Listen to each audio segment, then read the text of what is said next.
Peço que você abra sua Bíblia no primeiro livro do profeta Samuel, no capítulo 15. Então, eu vou ler todo o capítulo e vou continuar lidando, então, com esse texto que a gente começou a investigar hoje cedo. Esse texto tem um lugar muito especial no meu coração, porque a primeira vez que eu preguei na minha vida foi justamente no livro de 1 Samuel, capítulo 15, quase 20 anos atrás, numa reunião da mocidade. E ainda há testemunhas desse dia, embora alguns já durmam. E felizmente ninguém gravou, ninguém se lembra, só eu. Vamos lá. 1 Samuel, capítulo 15, assim diz a palavra do nosso Deus. Vou ler todo o capítulo. Disse Samuel a Saul: enviou-me o Senhor a ungir-te rei sobre o seu povo, sobre Israel. Atenta, pois, agora às palavras do Senhor.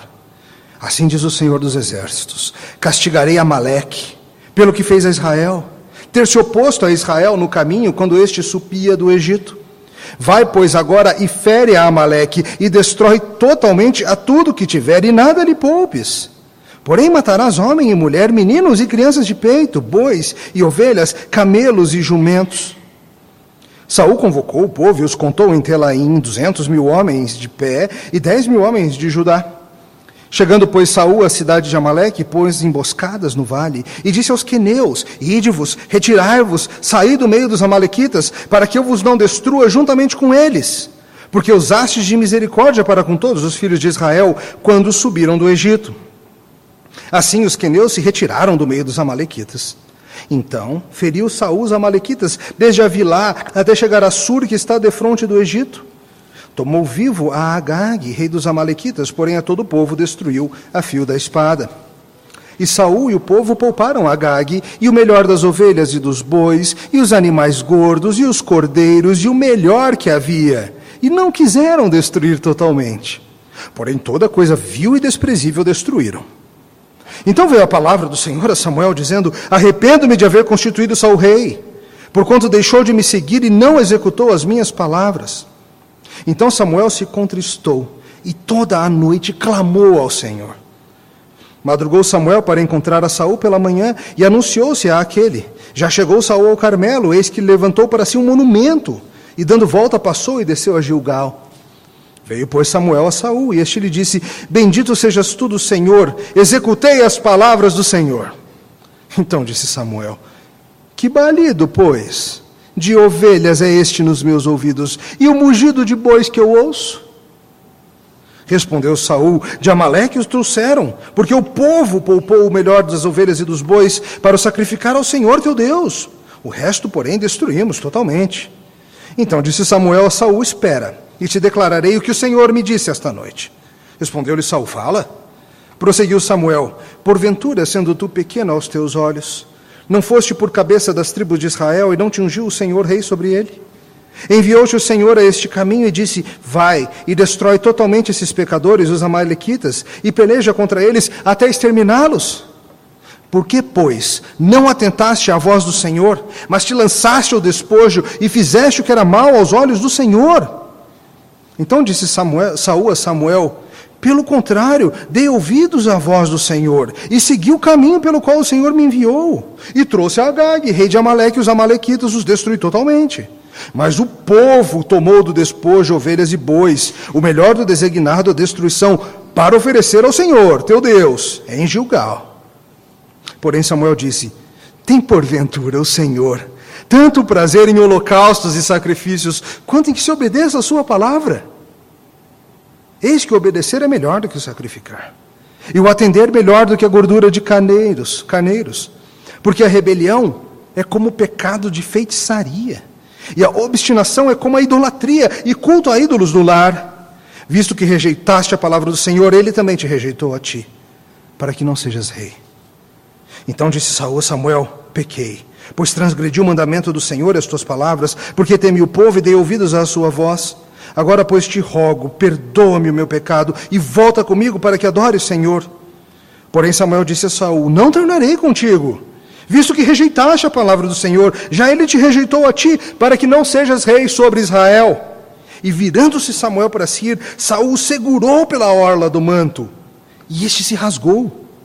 Então Samuel lhe disse: o Senhor rasgou hoje de ti o reino de Israel e o deu ao teu próximo, que é melhor do que tu. Também a glória de Israel não mente, nem se arrepende, porquanto não é homem para que se arrependa. Então disse Saul: pequei. Honra-me, porém, agora diante dos anciãos do meu povo e diante de Israel, e volta comigo, para que adore o Senhor teu Deus. Então Samuel seguiu a Saul, e este adorou o Senhor. Disse Samuel: traze-me aqui a Agag, rei dos amalequitas. Agag veio a ele confiante, e disse: certamente já se foi a amargura da morte. Disse, porém, Samuel: assim como a espada desfilhou mulheres, assim desfilhada ficará tua mãe entre as mulheres. E Samuel despedaçou a Agag perante o Senhor em Gilgal. Então Samuel se foi a Ramá, e Saul subiu à sua casa a Gibeá de Saul. Nunca mais viu Samuel a Saul até o dia da sua morte, porém tinha pena de Saul. O Senhor se arrependeu de haver constituído Saul rei sobre Israel. Até aqui a palavra de Deus. Oremos. Bondoso Deus, nós somos gratos por registrar para teu povo hoje em Brasília esses eventos tão significativos que se passaram em Israel milhares de anos atrás. E nós pedimos que o Senhor use este pregador para tratar os nossos corações com teu Santo Espírito. Em nome de Jesus. Amém. Na Inglaterra existe um jardim de venenos.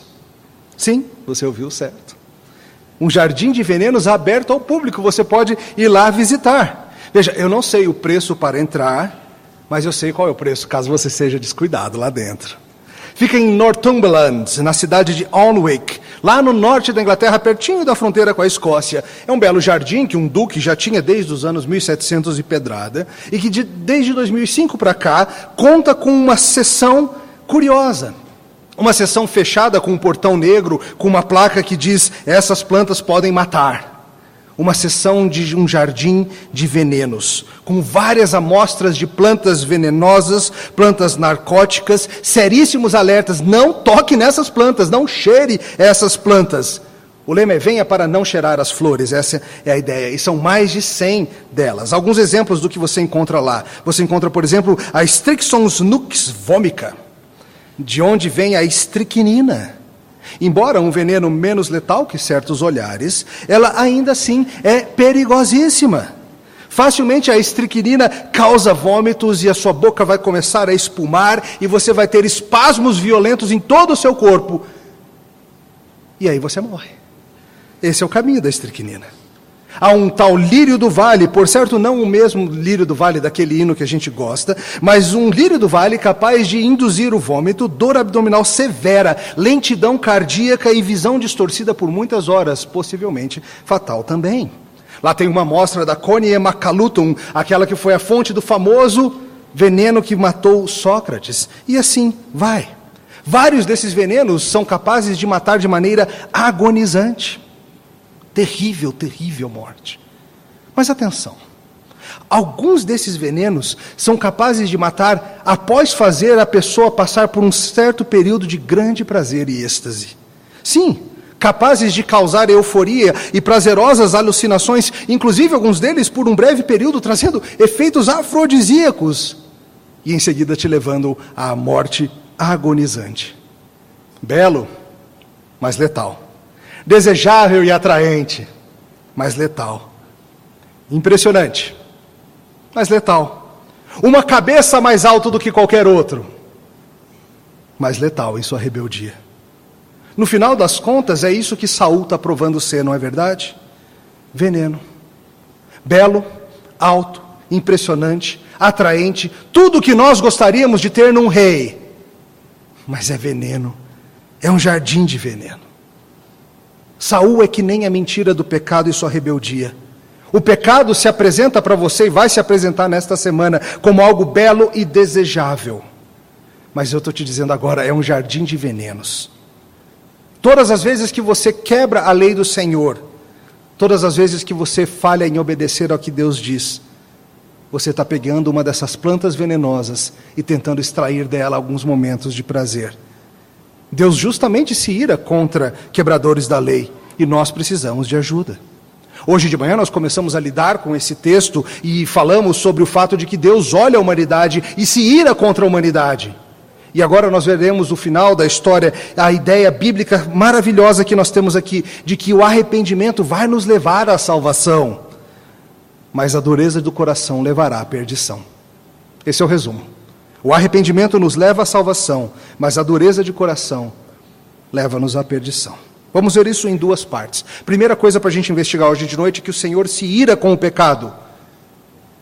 E o Senhor segue com seus planos, mesmo vendo o nosso pecado. Vamos reler alguns versículos aqui, a partir do verso 22. Já eu dou uma lembrada no que a gente tratou hoje de manhã. Mas olha só, verso 22, no momento climático da conversa entre Saul e Samuel. Samuel diz: tem porventura o Senhor tanto prazer em holocaustos e sacrifício, quanto em que se obedeça à sua palavra?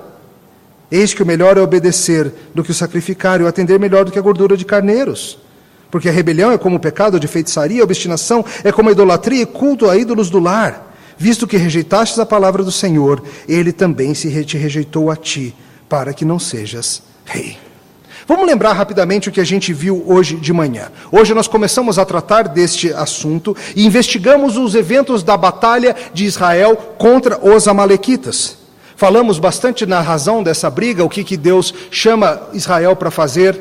Voltamos a Êxodo 17 para investigar a história terrível de quando os amalequitas se valeram da fraqueza de Israel para atacar os fracos, para atacar pela retaguarda, para pegar os abatidos de Israel. E como o Senhor disse que na sua firmeza, na sua santidade, um dia Amaleque seria apagado. Lidamos com as questões difíceis que estão envolvidas aqui nessa ordem que o Senhor dá para essa matança toda. Falamos sobre isso hoje de manhã e vimos a desobediência não somente de Amaleque, um povo pecador, mas também a desobediência do próprio povo de Deus. Saul aprontando, trazendo o rei como seu prisioneirozinho, sendo que ele deveria ter matado. O povo aprontando, trazendo os bois, as ovelhas e os animais gorduchinhos, e deixando apenas aquilo que era vil e desprezível. Insistimos nisso hoje de manhã, que todos pecaram e carecem da glória de Deus. Que os povos pagãos ao redor de Israel eram todos merecedores da ira santa de Deus. E que em certas ocasiões Deus usou Israel como seu instrumento de punição, algo que não é mais a nossa tarefa. E vimos ainda que mesmo o povo de Israel, o povo de Deus, pecava e é responsável por isso. Vimos novamente o povo e Saul miseravelmente falhando, e isso é terrível. Concluímos mostrando que no final das contas, a diferença não é que alguns são perfeitos e os outros são falhos. A diferença não é que alguns conseguem guardar a lei e outros não conseguem guardar a lei. Não! Todos pecamos. A diferença é que alguns, pela fé, se abrigam em Cristo para o perdão dos nossos pecados. Tratamos com cuidado isso hoje de manhã, não vou detalhar isso tudo agora de novo, mas uma das coisas que ficou para a gente discutir agora à noite é essa questão um tanto espinhosa que aparece várias vezes aqui no capítulo, essa questão espinhosa do arrependimento de Deus. Você deve ter notado, numa das leituras, que há vários momentos em que o autor faz menção a Deus se arrependendo ou a não se arrependendo. E é confuso mesmo, pelo menos à primeira vista. Veja, lá no verso 11 diz que Deus se arrependeu. Lá no verso 35, de novo, diz que Deus se arrependeu. Mas Samuel, lá no versículo 29, após refletir sobre esses assuntos, esses eventos todos, ele parece dizer algo diferente, não parece? Veja o que ele disse no 29. Também a glória de Israel, uma referência a Deus, não mente, nem se arrepende, porque não é homem para que se arrependa. E agora? O que a gente faz com isso? Veja, o texto traz essa ideia do Senhor se arrependendo quando vislumbra a desobediência de Saul, lá no começo da história. E algumas pessoas focam somente nisso. Alguns tentam usar passagens bíblicas como essa para sugerir que Deus não conhece e muito menos determina o futuro. Alguns diriam, veja só, se Deus soubesse que Saul ia fazer tanta bobagem, ele não teria escolhido Saul. Portanto, Deus não vê o futuro, Deus não sabe o que vai acontecer. Mas não é isso, não pode ser isso. Porque nós temos inúmeras passagens bíblicas, por outro lado, que apontam para um claro conhecimento preciso divino de tudo o que se passa.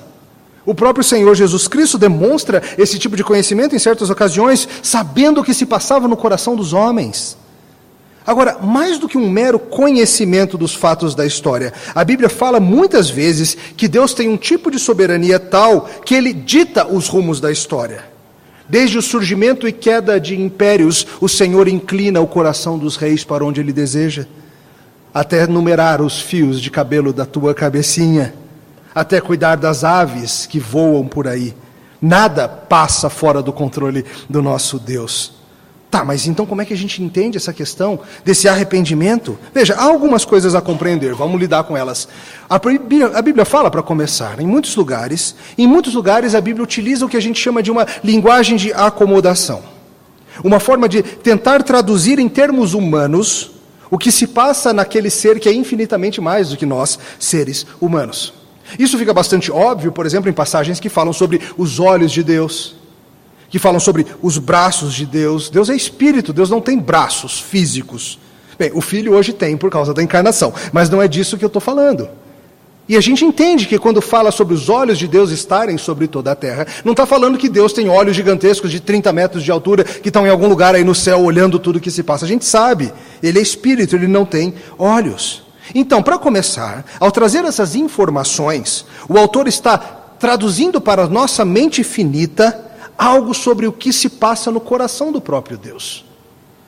John Piper tem um artigo muito interessante sobre essa passagem lá no site Monergismo, recomendo que você busque depois para ler. Ele gasta lá mais tempo do que eu vou fazer aqui. E Piper começa também nos lembrando que nós todos somos capazes de situações emocionais complexas, em que nos entristecemos por um curso de ação, ainda que saibamos que escolhemos certo o jeito de agir e que faríamos de novo se fosse necessário. Não é por termos decidido o caminho que Ele nos traz prazer sempre. Se essa complexidade já é possível em nós, seres finitos, argumenta Piper, imagine no nosso Deus. Piper diz o seguinte: Deus pode ser capaz de se recordar do seu próprio ato de produzir algo e lamentar esse ato num aspecto, ao mesmo tempo em que o afirma como o melhor em outro aspecto. Deus dizer, arrependo-me de haver constituído Saul rei, não é o mesmo que dizer, eu não teria constituído ele rei se eu tivesse que escolher novamente. Deus é capaz de sentir pesar por um ato por causa do mal e da dor previstos, e ainda assim ir adiante e fazer isso acontecer pelas suas sábias razões. A Bíblia insiste que assim como os céus são mais altos do que a terra, os meus pensamentos são maiores, mais elevados que os seus. Não devemos reduzir, queridos, a complexidade de Deus. Nós devemos receber o Deus que nos é oferecido nas Escrituras. E nesse mesmo capítulo, a Bíblia fala sobre Deus não se arrepender e sobre Deus se arrepender. E nós precisamos entender que isso é sério, que isso é real. Que embora Deus determine o curso de ação da história, Ele não é um Deus que fica impávido, olhando de longe, Ele se envolve no seu coração, por assim dizer, com os eventos da história. Se você quiser ler mais sobre isso, procura uma boa teologia sistemática. Hoje eu li um pouco na do Robert Raymond, e ele tem uma ótima discussão sobre como Deus funciona nessas coisas, como Ele não sofre, Ele não tem paixões, mas Ele está envolvido nos eventos da história. E sabe, muitas vezes a gente tenta reduzir Deus demais. A gente tenta colocar Deus numa única forma de pensar, não, ou se arrepende ou não. Sendo que nós estamos tentando usar categorias humanas para descrever o que se passa no próprio ser de Deus. Nós não devemos reduzir a complexidade dele, devemos recebê-lo como nos é apresentado nas Escrituras. Hoje de manhã, por exemplo, a gente falou de um aspecto muito sério, o aspecto da ira santa de Deus contra o pecado. E aqui ele vem descrevendo uma ojeriza pela desobediência em termos de um arrependimento. Quando Deus vê um dos seus ungidos agindo em rebeldia, ele descreve o que ele sente como arrependimento. Um Deus complexo de entender, na verdade, impossível de ser apreendido totalmente por meras mentes humanas. Mas muitos insistem em tentar reduzir esse Deus. A propósito, já que estamos no assunto do momento, esse é um dos problemas do livro e filme A Cabana, que está chegando por aí. Como Tim Keller escreveu num artigo recente. Veja, são vários os problemas dessa história. Heresias trinitarianas grosseiras, quebra do segundo mandamento, um universalismo que ensina que todos são salvos no final das contas, budistas, mormons, seja o que for. Mas um dos problemas que Keller nota é que essa história reduz a complexidade transcendente de Deus a um ser que está apenas correndo atrás de relacionamento. Se você não sabe nada sobre esse livro, é uma história que um homem conta de um dia ele visitar uma cabana, encontrar ali 3 figuras que supostamente seriam o Pai, o Filho e o Espírito Santo para lidar com a perda que ele teve, familiar, e assim lidar com seu coração. É uma história de ficção projetada para ensinar teologia. Mas ela traz um Deus falso, um Deus unidimensional, um Deus que apenas se preocupa desesperadamente com relacionamentos de amor. Um Deus cheio de necessidade por amar. Keller diz o seguinte: qualquer um que for fortemente influenciado pelo mundo de Acabana estará totalmente despreparado para o Deus mais multidimensional e complexo que se conhece na verdade quando se lê a Bíblia. Nos profetas, o leitor irá encontrar um Deus que está constantemente condenando e prometendo julgamento sobre seus inimigos, enquanto que as pessoas do Deus triuno de Acabana repetidamente negam que o pecado seja uma ofensa contra elas. O leitor do Salmo 119 é cheio de deleites nos estatutos, nos decretos, nas leis de Deus, enquanto que o Deus de Acabana insiste que ele não nos dá nenhuma regra, ou que sequer tenha qualquer expectativa quanto aos seres humanos. Tudo que ele quer é relacionamento. O leitor das vidas de Abraão, Jacó, Moisés e Isaías irá aprender que a santidade de Deus torna a sua imediata presença perigosa e fatal a nós. Alguém pode dizer o contrário, dizendo que por causa de Jesus agora Deus é apenas um Deus de amor, tornando obsoleta toda essa conversa de santidade, ira e lei. Mas veja, Keller diz, quando João, um dos amigos mais próximos de Jesus, muito após a crucificação, vê o Cristo ressurreto em pessoa na ilha de Pátimos, João cai aos seus pés como se estivesse morto. Apocalipse 1,17. A cabana, diz Keller, efetivamente desconstrói a santidade e a transcendência de Deus. Simplesmente não está lá. Em seu lugar está um amor incondicional e ponto. O Deus de Acabana não tem nada do equilíbrio e da complexidade do Deus bíblico. Meio Deus não é Deus nenhum. E sabe, queridos, o que eu estou trazendo para vocês é que a Bíblia traz um Deus complexo mesmo. E que muitas coisas acerca de Deus são difíceis de entender. E que a gente não deve parar por causa disso. Se você for adorar alguém que você consegue entender totalmente, você está adorando alguém inferior a você. O Deus da Bíblia é complexo. Volta ao nosso caso específico. Samuel havia passado aquela noite toda em sofrida oração, tentando lidar com tudo isso. Ele se encontra com Saul, tem toda aquela conversa dura, mostrando a desobediência e ouvindo as desculpinhas de Saul, e ele avisa para Saul, acabou o seu reinado. E vira para ir embora. E nisso, Saul tenta, num gesto desesperado, agarrar Samuel para que ele fique um pouco mais, tentar argumentar com ele, agarra a orla da veste, rasga aquela veste dele, rasga o manto, e Samuel não perde o compasso. Ele já vira e diz, assim o Senhor rasgou de ti o reino, e vai te dar alguém melhor que você. E é nesse contexto que a sua conclusão é essa, de que a glória de Israel não mente nem se arrepende, pois não é um homem que se arrependa. Ele vê a situação da nação, do povo de Deus e sofre. E note o coração de Samuel nisso tudo. Samuel sentiu pena de Saul, Samuel se entristeceu com a situação. Se fosse alguém mais parecido comigo, teria dito algo como, eu avisei, foram querer rei igual às nações, lava as minhas mãos. Mas esse não é Samuel, Samuel sofre. Samuel tem um coração complexo, sua vida está investida naquele povo. Ele sabia que o povo estava rejeitando a Deus ao pedir um rei como as nações. Foi ele que ungiu a Saul. Seu coração está doído com os rumos que a situação está tomando. Ele, por certo, estava um tanto confuso, tentando absorver como é que isso se encaixa na soberania de Deus. Por que Deus escolheu um rei que ele sabia que ia falhar? O que está acontecendo? Foi Deus que me mandou ungir esse Saul. E agora Deus fala que está arrependido. Como assim? Veja, nisso tudo Saul admite que pecou e que fez isso por temor dos homens, está lá nos versos 24 a 25, veja, então disse Saul a Samuel, pequei, pois transgredi o mandamento do Senhor e as tuas palavras, porque temi o povo e dei ouvidos à sua voz. Agora, pois, te rogo, perdoa-me o meu pecado e volta comigo para que adore o Senhor. Queridos, temor de homens é das principais fontes de ruína para a nossa caminhada com o Senhor. Como falei hoje de manhã, seguir a Jesus vai envolver escolhas impopulares. Lá na sua casa, lá no seu casamento, certamente no seu trabalho. E nisso Samuel diz para ele, olha, não tem mais volta. O Senhor decidiu e não vai mudar a sua ideia. E penso que aqui esteja esse outro elemento útil para a gente entender essa complexidade. Veja, olhando por uma perspectiva humana, Deus se arrependeu, colocando nas nossas palavras. E Deus mesmo usa essa terminologia para que nós humanos entendamos algo de como Ele vê esse tudo. Ele vê isso com pesar. Deus não está satisfeito com as ações de Saul. Deus o colocou lá, Deus é soberano, mas Saul é responsável por suas ações, e elas desagradam a Deus. E ao mesmo tempo Samuel entende que Deus não é um mero homem. Seu arrependimento não é que nem o nosso, que fazemos coisas sem saber o final da história, e depois olhamos para trás e pensamos como queríamos ter feito diferente. Ele se entristece sim, mas Deus não estava sem conhecimento do que se passaria. Deus se incomoda com o que ocorre naqueles dias. O Senhor não está de maneira desinteressada olhando dos céus os eventos que se passam na terra. Pecado e rebeldia seguem ofendendo a Deus todos os dias. No verso 29, o tal verso, a ênfase é no fato de que a decisão de Deus de tirar o reino de Saul é irrevogável. Ele não está aqui usando uma mera linguagem política ou um truque, qualquer coisa. Ele está dizendo, acabou. Acabou.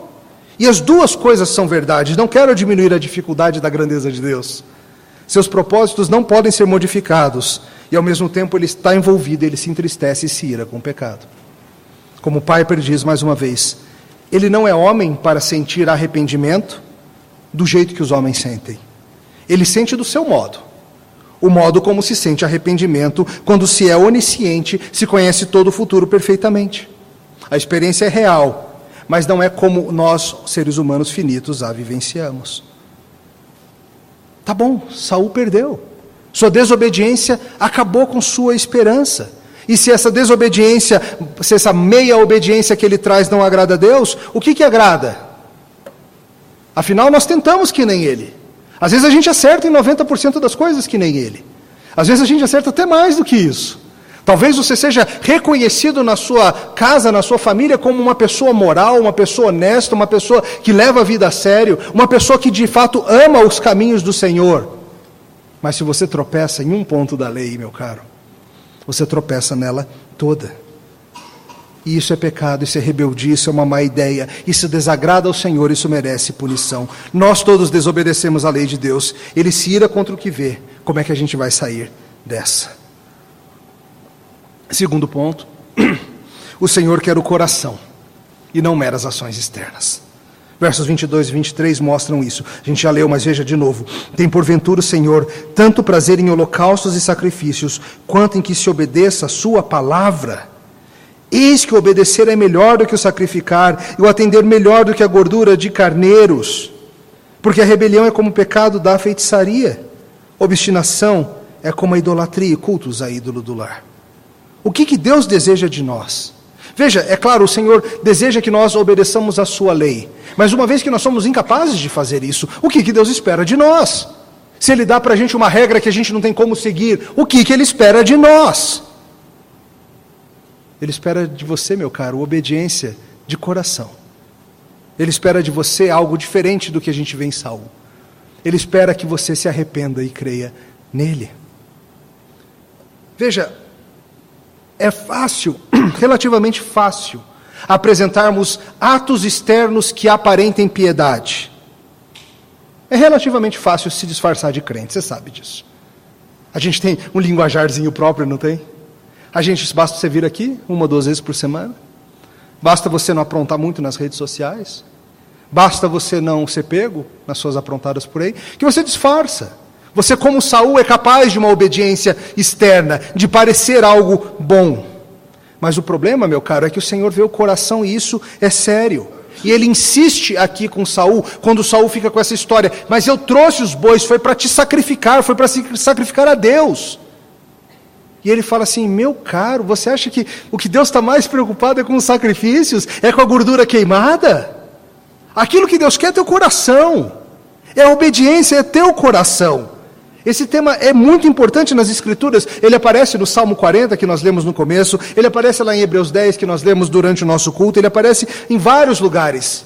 Essa ideia é muito importante.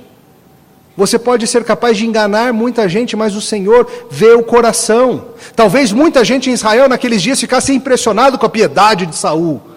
Mas o Senhor vê o seu coração. E a comparação é séria, é uma comparação brutal que Samuel faz. Ele fala, essa tua rebelião aí, meu cara, é que nem pecado de feitiçaria. Essa tua obstinação em fazer o teu próprio caminho, em vez de seguir a lei do Senhor, é que nem idolatria, é que nem tem uma estatuazinha lá na sua casa, um ídolo do lar, perante o qual você se dobra.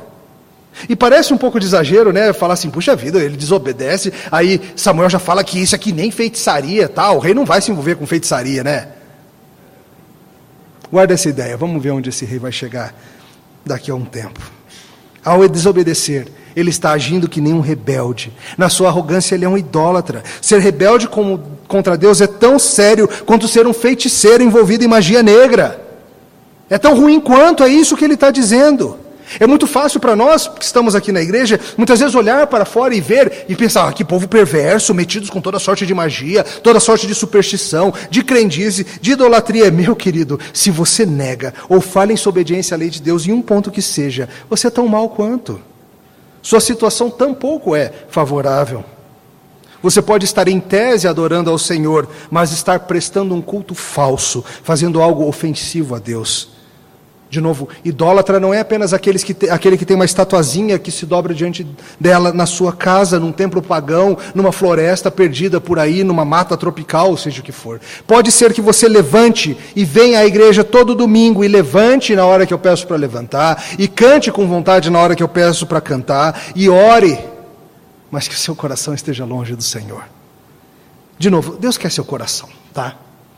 Não que as formas não importem, as formas importam sim, mas elas não valem nada se o teu coração não estiver lá. Se o teu coração não for disposto, inclinado para o Senhor, as formas são inúteis. O Senhor deseja a devoção do seu coração mais do que as demonstrações externas desta devoção. Às vezes as pessoas pensam coisas como, eu posso viver como eu quiser, eu dou o dízimo na igreja. Ninguém tem direito de criticar meu comportamento, eu dou o dízimo, sou dizimista. Outros talvez pensem, eu posso aprontar o quanto eu for, eu canto na equipe de música, isso deve valer para alguma coisa diante de Deus, certo? Posso ter uma vida secreta, eu prego todo domingo. Posso aprontar com a minha namorada, eu frequento o MP com assiduidade. Posso me alegrar com a minha sede insaciável de fofoca, eu ajudo em tantos trabalhos sociais. E assim vai, preenche aqui a lacuna com sua própria hipocrisia.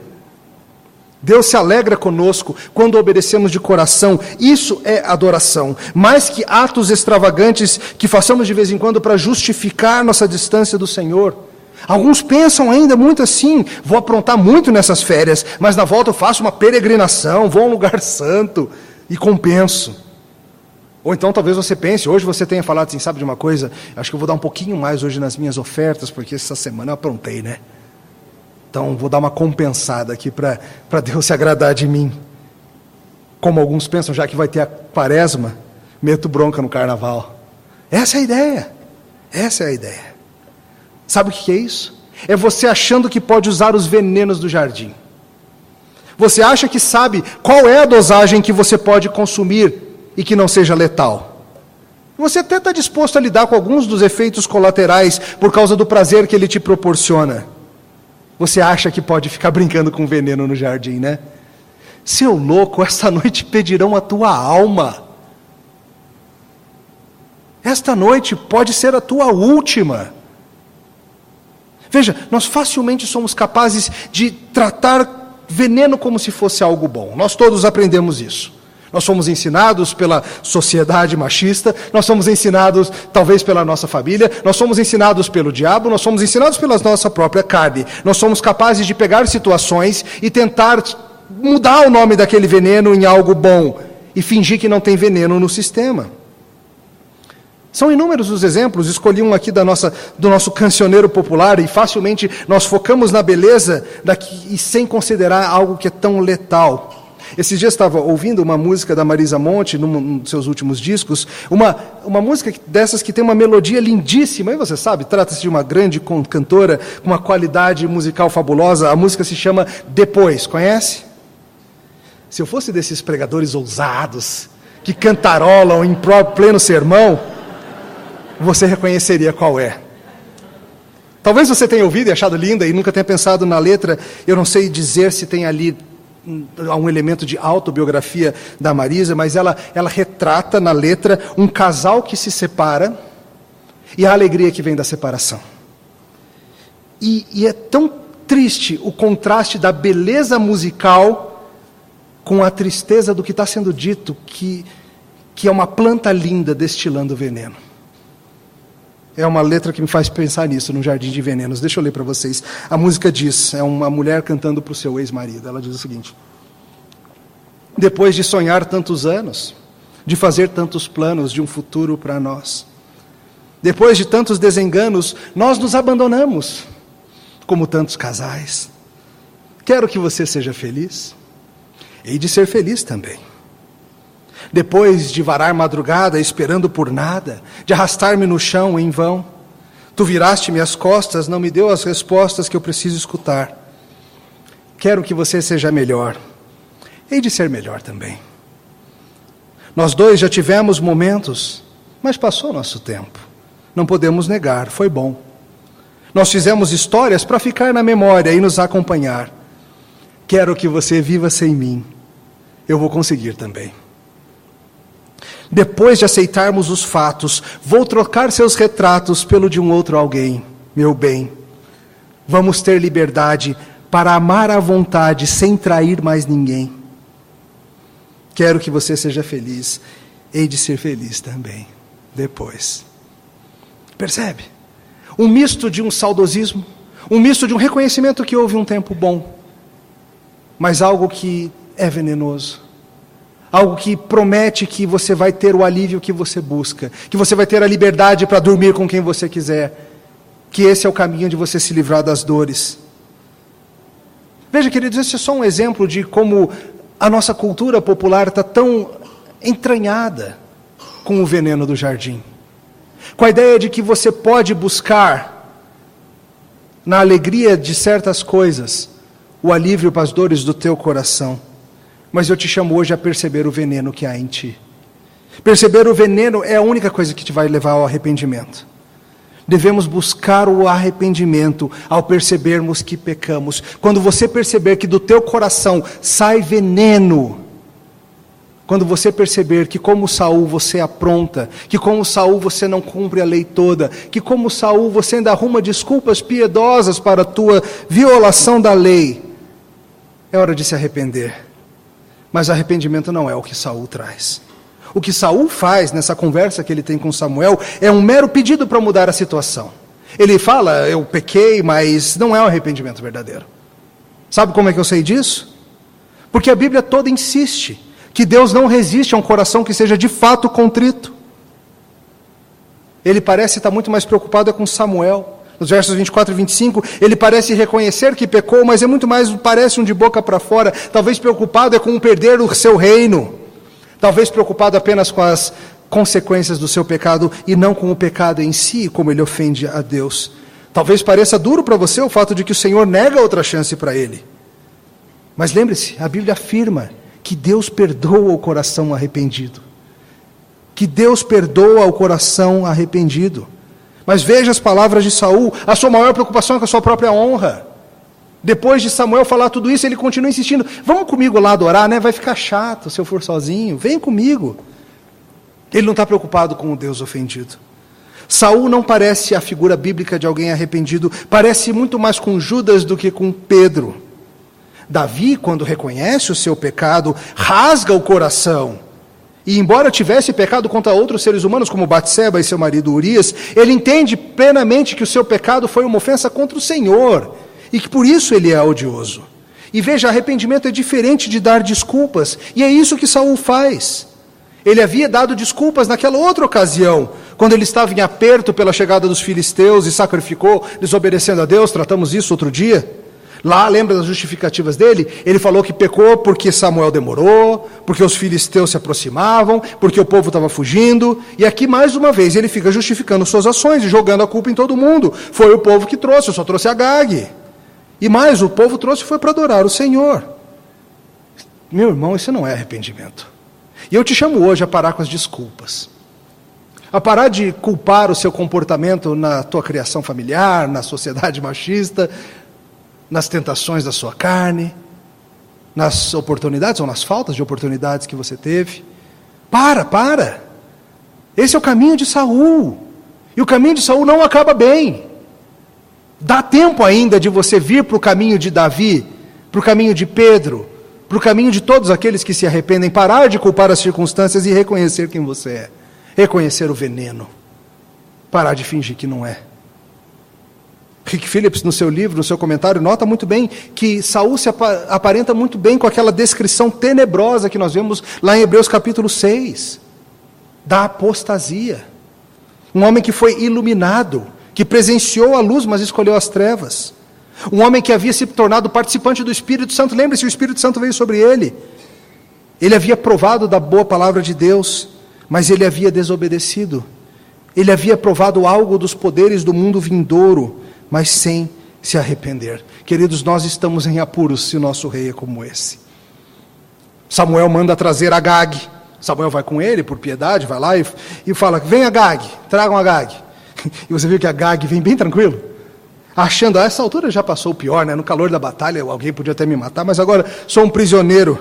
E relembrando o crime do rei Agag, como ele desfilhou filhos, agora ele diz Samuel, o velhinho Samuel, fala, agora tua mãe vai ficar sem filhos, Agag. Você teve a tua vida toda para se arrepender. A vida toda. Você sempre soube do que o Deus de Israel havia feito. E agora você vai ser julgado. E o velho Samuel, com a sua espada, despedaça Agag perante o Senhor. De lá, Samuel se vai para Ramá. Saul volta para Gibeá. E olha que nota triste no final do capítulo. E eles nunca mais se viram em vida. Nunca mais. Assim acaba aquela relação. Essa nota triste. Por causa do veneno. Deus se ira contra o pecado. E nós não seremos capazes de agradá-lo. Desista de tentar. Para entendermos quem Deus é e o que Ele deseja, precisamos nos firmar na revelação que Ele mesmo nos deu, não nos anseios do nosso coração depravado e enganoso, não nas ideias da ciência e dos povos pagãos, mas na Bíblia. E a Bíblia insiste em apresentar um Deus que se ira profundamente contra o pecado, pois este ofende sua santidade. Uma ira maior do que a nossa mente finita é capaz de compreender. A gente pode, por analogia, entender algo dessa ira quando nós nos iramos contra o mal. E ao mesmo tempo, sem contradição, trata-se de um Deus que ama de uma forma mais profunda do que jamais poderemos entender. A gente, de novo, por analogia, experimenta um pouquinho disso quando a gente ama pessoas que nos ofendem. Um amor divino a ponto de mover-se por nós, mesmo a gente sendo pior do que a gente pensava. E a cruz do Calvário, queridos, mostra essa união desses elementos. O Deus santo punindo o pecado, o Deus amoroso providenciando Ele mesmo, o seu Filho para sofrer por nós o dano. O capítulo de Hebreus 10, que nós lemos, capítulo 10, insiste nas exigências santas da lei do Senhor. O caminho da salvação não é baixar o nível de exigência. Ele continua sendo o mesmo Deus. E o capítulo nos mostra que esse Deus santo entrou no mundo como um corpo humano, e ele veio e ele foi obediente até a morte. E ele fez isso porque os meros sacrifícios de touros e bodes eram incapazes de tirar o pecado. Mas o sacrifício dele, Jesus Cristo, uma única vez, resolve o problema para sempre. Justamente porque ele, diferente do rei Saul, foi um rei obediente em todas as coisas até a morte. Por causa disso, a cruz do Calvário é válida. Como meninos tolos que brincam com um perigo, nós nos metemos num jardim de venenos e já estamos sofrendo as dores, espasmos e vômitos resultantes disso. Mas loucamente a gente segue cheirando e manuseando planta venenosa atrás de planta venenosa. Felizmente, um rei melhor que Saul, mesmo com dano próprio, entrou nesse grande jardim de veneno que é esse planeta, sem se contaminar. E de uma forma estonteante, sofreu ele mesmo os efeitos letais que caberiam a nós. E ele fez por amor. E ali na cruz, a justiça e a bondade de Deus se beijam. Se você já é dele, se você já é um discípulo de Jesus, deixa eu te perguntar, por que você insiste em ficar visitando o jardim de venenos e se envenenando nos velhos pecados? Por quê? Agora tem flores para você cheirar. E tem frutos maravilhosos prometidos para depois dessa vida. E você que está aqui, que ainda não é de Cristo, se você está vivo, ainda não é tarde demais. Clame por socorro. creia nele, chame por ajuda. Eu não posso te ajudar, eu não sou capaz de suportar os efeitos do veneno, nenhum de nós é. Apenas aquele que morreu por causa deles e que voltou triunfante da morte vai poder te ajudar. E sabe de uma coisa? Dá para ser ainda hoje. Vamos orar. Te louvamos, Senhor, por Jesus Cristo morto na cruz. Te louvamos pelo Cordeiro de Deus que tira o pecado do mundo. Te louvamos, pois Ele, de fato, teve um coração plenamente obediente. Ele nunca foi de externalismo religioso. Ele nunca foi de ações vazias. Ele sempre foi plenamente obediente à Tua lei. Ele mostra a Tua justiça. E nós te louvamos porque aprove a esse Jesus Cristo, sendo perfeito, sendo justo, amar um povo ruim como nós, amar uma multidão envenenada, que intencionalmente vai atrás de venenos. Te louvamos, Senhor, por Jesus Cristo, nosso Salvador. No nome dele. Amém.